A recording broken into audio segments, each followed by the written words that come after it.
History is filled with larger-than-life figures, but few are as tragic and inspiring as Baldwin IV, the Leper King of Jerusalem. His story isn't just about a king battling a terrible disease. It's about a kingdom fighting for its very survival, with a teenage boy at its helm. Born in 1161, Prince Baldwin was destined for greatness. He was handsome, intelligent, and a skilled horseman. But as a young boy, a chilling discovery was made by his tutor, William of Tyre. While playing with other boys, Baldwin felt no pain, no matter how much they pinched his arms.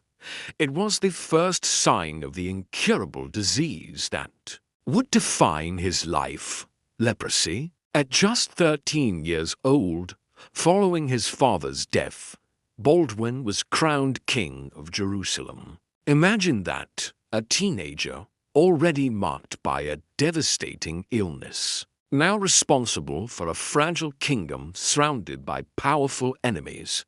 Many believed his reign would be short and disastrous.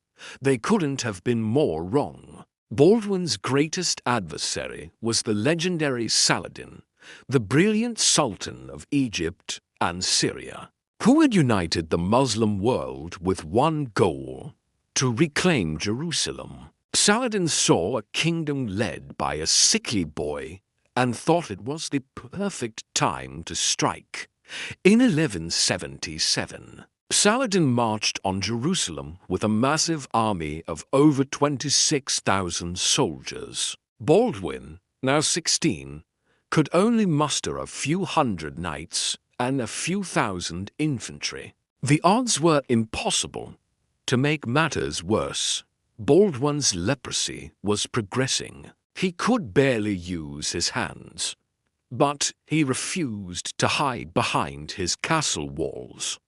With his hands bandaged, he rode at the head of his tiny army to intercept Saladin near a place called Mount Gizzard. The Crusader forces were so small that Saladin didn't even take them seriously, allowing his army to spread out and pillage the countryside. It was a fatal mistake. Baldwin, despite his condition, was a brilliant military strategist.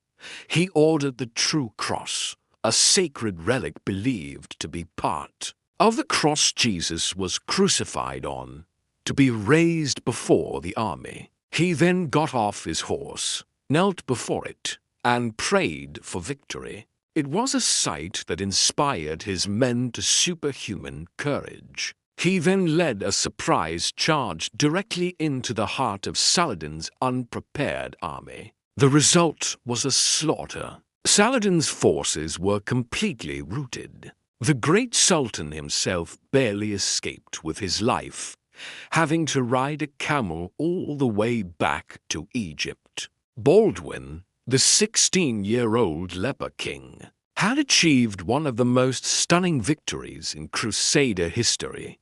It was a miracle, but this victory was a temporary reprieve. Baldwin's body continued to fail him.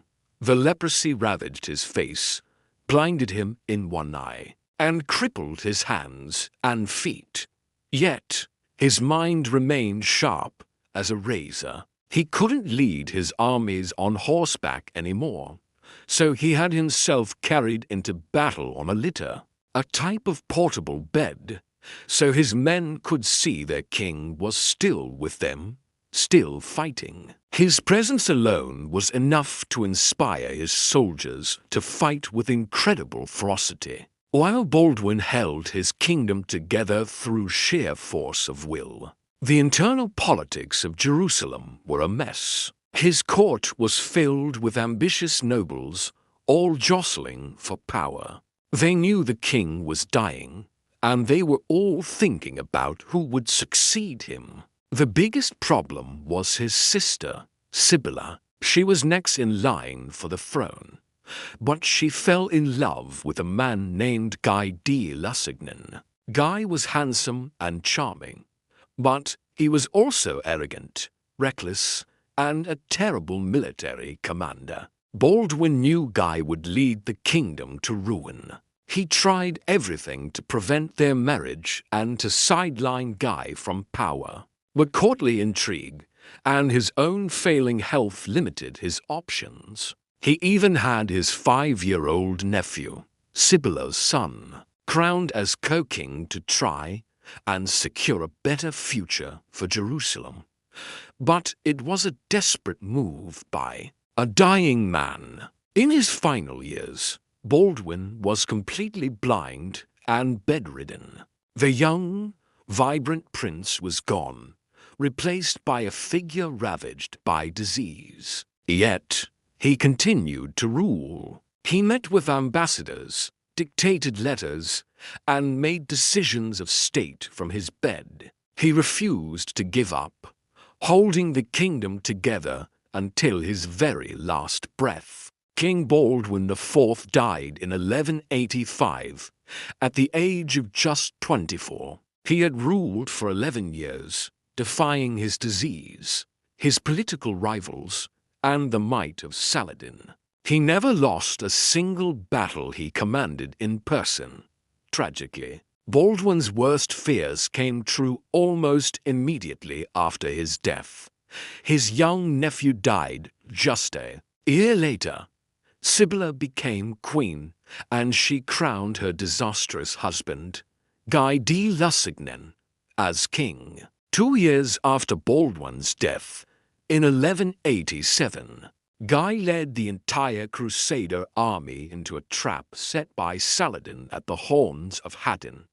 Unlike Baldwin, Guy was no military genius. He marched his army through the desert with no water, straight to their doom. The Crusader army was completely annihilated.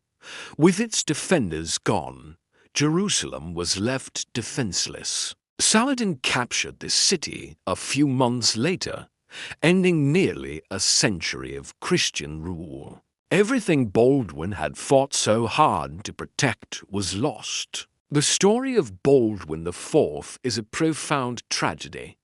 He was a brilliant leader and a courageous warrior, trapped in a decaying body, ruling a decaying kingdom. He represents the last flicker of hope for the Crusader states, a brief, glorious moment before the final collapse. His life is a powerful reminder that even in the face of impossible odds and immense suffering, one person's courage and determination can change the course of history, even if only for a short time.